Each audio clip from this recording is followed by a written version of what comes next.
Using partial seams is a fun technique that can be used to give you blocks that look like this. Today, I'm going to show you how to do it.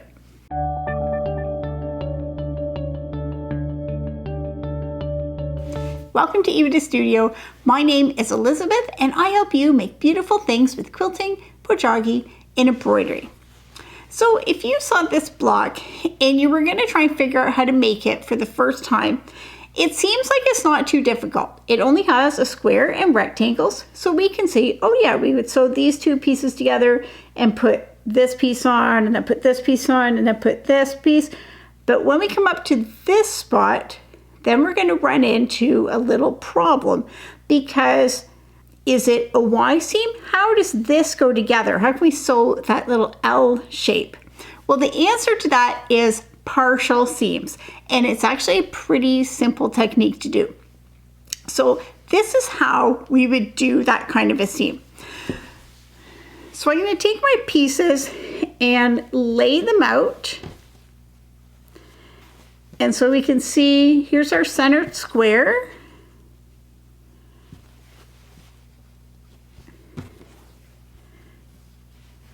And then our pieces surround the center square.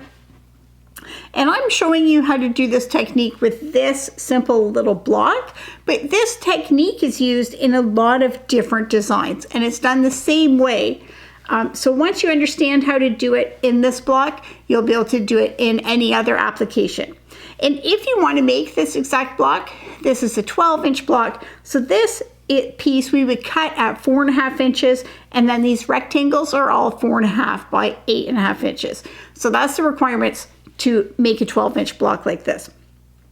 So here's how we can see the confusion. It's like, where do we start sewing?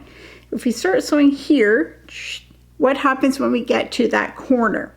And so what we're really going to do is we're going to start sewing here, but we're going to sew part way down the seam and then stop and take it out of the sewing machine.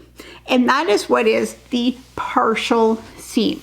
So I'm going to stitch that and then show you how we go on from there.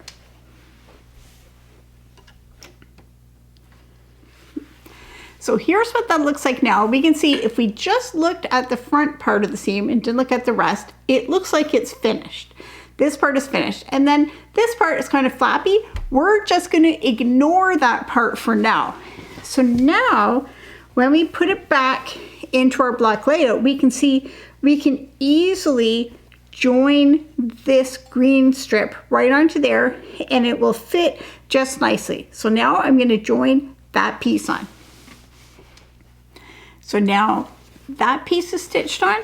When we come back to our layout, we'll see we'll be able to add this piece and add this piece just the same way. So now we can see that those two seams are finished. So now we're just left with this little, the rest of the seam, but we can see this lines up, so we can easily just put those right sides together and stitch to finish along the seam.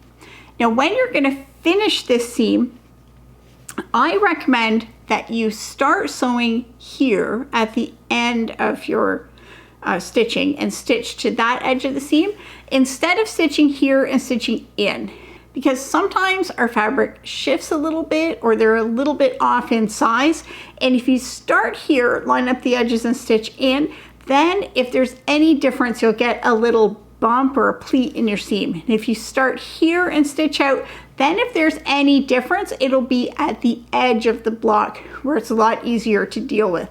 So start here and stitch out to the edge of the block. So there's the finished block. It's all pressed, and you can't tell that you stitched this seam in 2 different steps. It is still just one complete seam. So this block uses partial seams, but there are a lot of other ways that you can use partial seams. You can use them to put on borders or to put borders around a block. You can see that I used a lot of partial seams in this quilt that I made.